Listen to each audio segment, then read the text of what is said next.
আসসালামু আলাইকুম। আজকে কথা কও শিরোনাম দিয়ে শুরু করছি। প্রথমে শুকরিয়া জানাচ্ছি মহান আল্লাহর দরবারে। আলহামদুলিল্লাহ, আমাদের সরকার, নতুন সরকার কাঠামোর যে তত্ত্বাবধায়ক সরকার, সেটা অলরেডি গঠিত হয়ে গেছে, গতকালকে শপথ গ্রহণ করলো।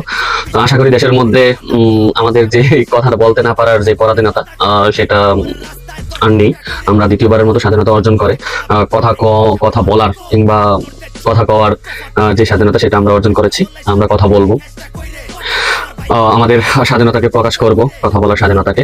আর সবাই যার যার অবস্থান থেকে দেশকে পুনর্গঠনে সাহায্য করব, আমাদের নতুন সরকারকে সাহায্য করব। পুলিশ কিংবা ছাত্রলীগ কিংবা আওয়ামী লীগ তাদেরকে হত্যা করে কিংবা মারধর করে, আক্রমণ করে নিজের হাতে আইন তুলে নেব না। যারা অন্যায় করেছে তাদের সবারই বিচার হবে। ইতিমধ্যে আমাদের সরকার সেটা নিয়ে অঙ্গীকারবদ্ধ।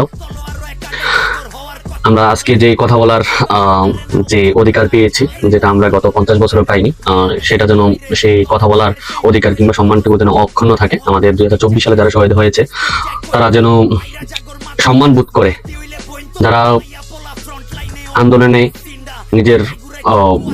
নিজেকে উৎসর্গ করেছে কিংবা যারা হচ্ছে যে এখন অব্দি আন্দোলনের পরবর্তী যে সময় নিজেকে গুটিয়ে রাখিনি, তারা অলরেডি রাস্তায় নেমে পড়েছে দেশকে পুনর্গঠনের জন্য। তাদের প্রতি সম্মান আমাদেরকে অবশ্যই দেখাতে হবে। আর যারা প্রবাসী আছেন তারা রেমিটেন্স পাঠাবেন, বৈধ পথে টাকা পাঠাবেন, যেন সরকারকে আমরা সাহায্য করতে পারি দেশ গঠনে।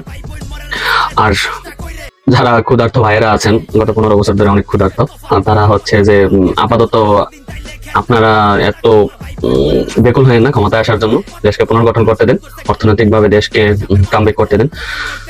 আশা করি খুব দ্রুতই আমরা ফিরে আসব আমাদের স্থিতিশীলতায়। আমরা আমাদের স্বপ্নময় যে সমৃদ্ধশীল বাংলাদেশ, সে স্বপ্ন দেখতাম, সেটা অবশ্যই আমাদের দ্রুত পূরণ হবে। তো কথা বলার অধিকারটা আমরা যেহেতু পেয়েছি, তো কথা বলেন, কথা কয়।